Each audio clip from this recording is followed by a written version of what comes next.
panggung ke panggung itu kan udah terlatih ya, satu mental juga kan, terus latihan vokal, otomatis kita dari panggung ke panggung kan, namanya panggung kan beda sama studio.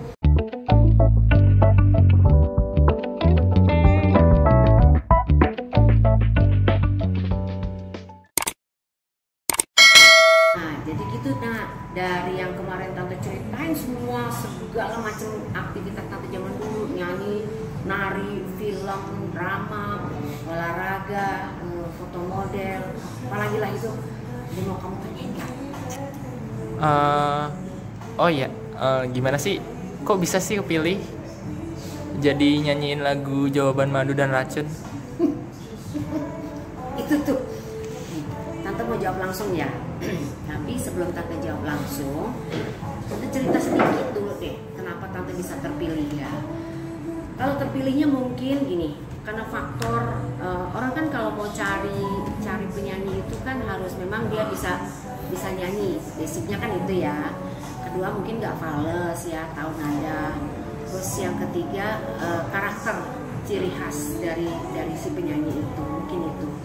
Tapi balik sedikit ke belakang yang kemarin itu, tante tuh kan memang udah bilang ya dari awal tuh tante sebenarnya bukan sinetron, bukannya main film, tapi justru nyanyi duluan dari panggung ke panggung. Misalnya tante ngamen lah ya dari kecil tuh, dari umur 8 tahun itu udah ikut lomba-lomba.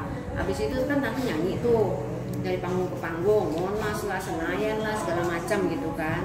Nah itu buat ngelatih suara tante juga. Di samping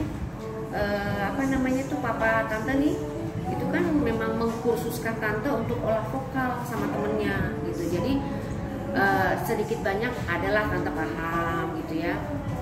Di samping teknik vokal, tante juga dilatih untuk bisa memainkan alat musik ya kan, biar bisa nyambung gitu kali ya antara suara nyanyi sambil dengan alat musik, mungkin bisa senada gitu ngikutin gitu kan. Nah mungkin itu.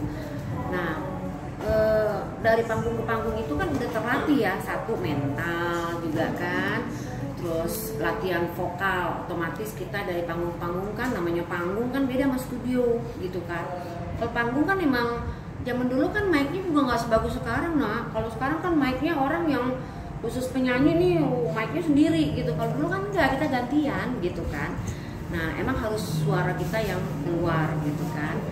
Nah jadi dari panggung ke panggung itulah tante jadi terlatih untuk punya suara. Dan kalau dari guru vokal tante dulu ya, temannya papa itu bilang memang tante tuh suaranya ada ciri khas katanya. Tante juga nggak tahu ya nak ya, katanya kayak gitu. Nah ketika udah kesini, nah itu tadi sebenarnya karena faktor tidak sengaja, tante lagi ada satu model, lagi foto model nih untuk salah satu iklan. Tante kan sering orangnya senandung, di mana aja tuh tante senang senandung, karena dari kecil juga tante kan emang senang nyanyi kata papa itu kan, senandung. Begitu tante senandung, terus akhirnya dia denger nih, ini suaranya bagus, kayaknya suaranya cocok, kayaknya suaranya ciri khas mungkin ya nak ya. Akhirnya disamperin lah tante itu, kamu bisa nyanyi nggak? Coba deh ini tes gini gitu kan. Datanglah ke kantor gitu, datang ke kantor, ditemenin papa, temenin mama waktu itu ya. Karena tante segala kegiatan itu orang tua pasti ikut. Udah tuh kan, ya tante nyanyiin lagu apa aja lah ya, karena waktu itu kan disuruh nyanyiin lagu. Nah terus dikasih lah itu, suruh pelajarin lagu Jawaban Madu dan Racun.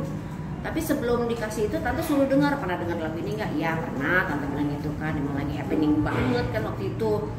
Udah, terus tante dengerin, terus tante nyanyiin gitu kan. Tante tanya dulu kira-kira ini lagu bercerita tentang apa ya gitu kan. Terus liriknya juga tante baca gitu kan. Udah di rumah latihan, terus akhirnya sempat latihan juga sih di studio gitu kan. Udah tuh ngalir aja tuh.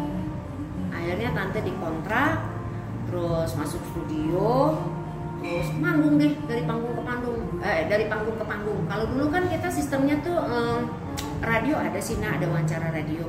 Cuman kan kita lebih mengenal karena belum ada medsos ya dulu. Jadi kita lebih datang ke misalnya ke Jawa Tengah, Jawa Timur, misalnya ke Sumatera atau ke Kalimantan atau ke Sulawesi kan kayak gitu ya kita. Namanya dulu kalau nggak salah tuh roadshow gitu. Jadi setiap kali roadshow ya udah tuh kita dipajang tuh keliling-keliling kota lah istilahnya kayak gitu ya, sampailah kita nyanyi.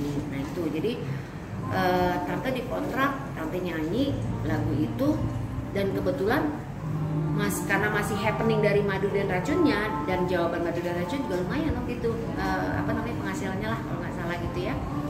Nyanyilah akhirnya tante lagu itu gitu. Seru kan? Orang tante mikir nyanyiin lagu apa gitu ya, nggak taunya dibawain untuk lagu nyanyi jawaban Madu dan Racun. Itu kisahnya. Setelah itu langsung dibikinin filmnya kan waktu itu ya, tante main lagi, jadi nyambung terus. Kayak gitu cerita sih nak.